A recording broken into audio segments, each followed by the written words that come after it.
ప్రభుత్వ వైద్య కళాశాల భవనాలన్నీ పునాది దశలోనే ఉన్నాయి.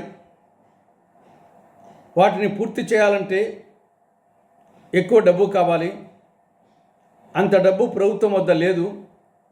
కాబట్టి ప్రభుత్వ వైద్య కళాశాలలను ప్రైవేట్ పరం చేయాలని రాష్ట్ర ప్రభుత్వం నిర్ణయించిందని నిన్న హోమ్ మినిస్టర్ అనిత గారు చెప్పడం జరిగింది.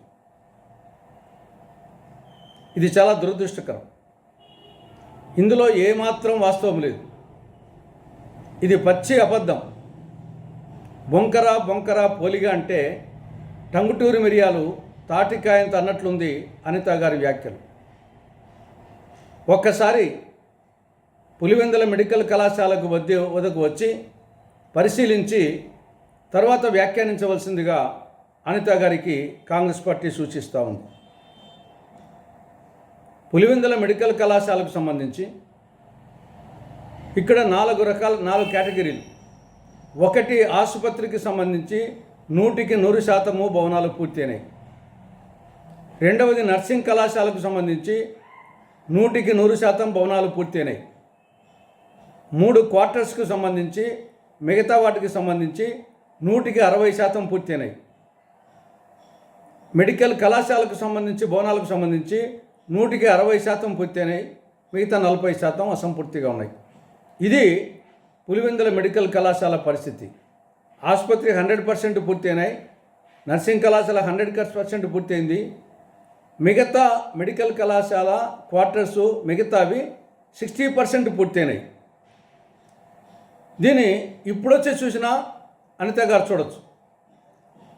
నేషనల్ మెడికల్ కమిషన్ ఇక్కడికి వచ్చి పరిశీలించి ఇవన్నీ చూసిన తర్వాతనే వాళ్ళు 2024 ఆగస్టు 16న పులివెందుల మెడికల్ కళాశాలకు, ప్రభుత్వ మెడికల్ కళాశాలకు 50 MBBS సీట్లు కేటాయిస్తూ మంజూరు చేస్తూ జీవో ఇవ్వడం జరిగింది.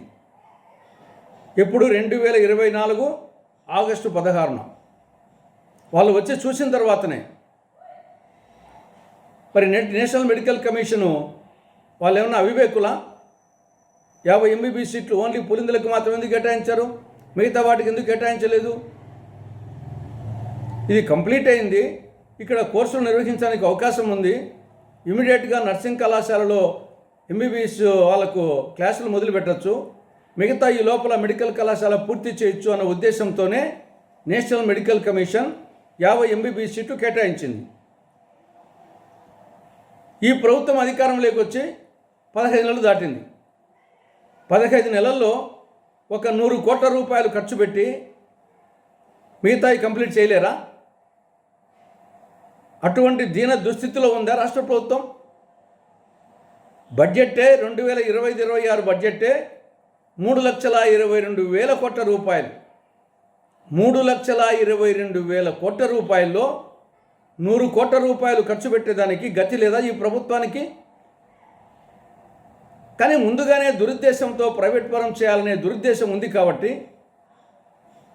2024 సెప్టెంబర్ 11న రాష్ట్ర ప్రభుత్వము కేంద్ర ప్రభుత్వానికి లేఖ రాసింది. మాకు ఈ 50 MBBS సీట్లు వద్దు, మేము నిర్వహించలేము అని చెప్పేసి. పర్యవసానంగా నేషనల్ మెడికల్ కమిషన్, కేంద్ర ప్రభుత్వము ఆ 50 MBBS సీట్లు విత్డ్రా చేసుకున్నది. దీన్ని బట్టే స్పష్టంగా అర్థమవుతోంది రాష్ట్ర ప్రభుత్వం యొక్క దురుద్దేశం. ఇక్కడ పులివెందుల మెడికల్ కళాశాల పరిసరాల్లో ఎకరా భూమి విలువ 2 కోట్ల రూపాయలు. ఇక్కడ ప్రభుత్వ మెడికల్ కళాశాలకు 50 ఎకరాలు కేటాయించడం జరిగింది. ఇక్కడ 100 రూపాయల చొప్పున 33 సంవత్సరాలకు 100 రూపాయల చొప్పున లీజు. భూమి విలువేమో ఎకరాకు 2 కోట్లు, కానీ లీజ్ ఏమో ఎకరాకు 100 రూపాయలు. అది 33 సంవత్సరాలకు. అంటే 50 ఎకరాల భూమిని 100 కోట్ల విలువ చేసే భూమిని కేవలం 5,000 రూపాయలకు ప్రైవేట్ వాళ్లకు, కార్పొరేట్ శక్తులకు దారాదత్తం చేయాలని చెప్పేసి రాష్ట్ర ప్రభుత్వం ప్రయత్నం చేస్తూ ఉంది. ఇంతకంటే సిగ్గుచేటి అనే విషయం మరొకటి ఉంటుందా? శ్రీకృష్ణ తులాభారంలో ఒక పద్యం ఉంది, భలే మంచి చౌకబేరం అని. ఆ విధంగా ఉంది పరిస్థితి. అంటే 100 కోట్ల రూపాయలు విలువ చేసే భూమిని 5,000 రూపాయలకు చౌకబేరం. ఈ ప్రభుత్వ మెడికల్ కళాశాలను ప్రైవేట్ పరం చేయడం ద్వారా వచ్చే నష్టాలు: ఒకటి, పేద విద్యార్థులు వైద్య విద్యకు దూరం అవుతారు. ఈ ప్రైవేట్ పరం చేస్తే వాళ్ళు ఎంబీబీ సీట్లు కోట్ల రూపాయలకు అమ్ముకుంటారు. ప్రతిభ కలిగిన పేద విద్యార్థులు వైద్య విద్యకు దూరం అవుతారు. రెండవది, అనుబంధ ఆసుపత్రుల్లో రోగులు వైద్యానికి ఫీజు చెల్లించాలి. దీనివలన రోగులు, ప్రజలు ఉచిత వైద్య విద్యకు దూరం అవుతారు. తెలుగుదేశం పార్టీ వ్యవస్థాపక అధ్యక్షులే వైద్య విద్యను అమ్ముకోవడం, ప్రైవేట్ పరం చేయడం ఆయన ఆశయాలకు పూర్తి విరుద్ధం. కాబట్టి ఈరోజు ఎన్టీఆర్ ఆశయాలకు పూర్తి విరుద్ధంగా టీడీపీ నేతృత్వంలోని కూటమి ప్రభుత్వం పనిచేస్తూ ఉంది. కాబట్టి ఇప్పటికైనా సరే రాష్ట్రంలోని టీడీపీ నేతృత్వంలోని కూటమి ప్రభుత్వం పునరాలోచించి ప్రభుత్వ మెడికల్ కళాశాలలను ప్రైవేట్ పరం చేస్తూ జారీ చేసిన జీవో 590ని ఉపసంహరించుకోవాలని కాంగ్రెస్ పార్టీ డిమాండ్ చేస్తూ ఉంది.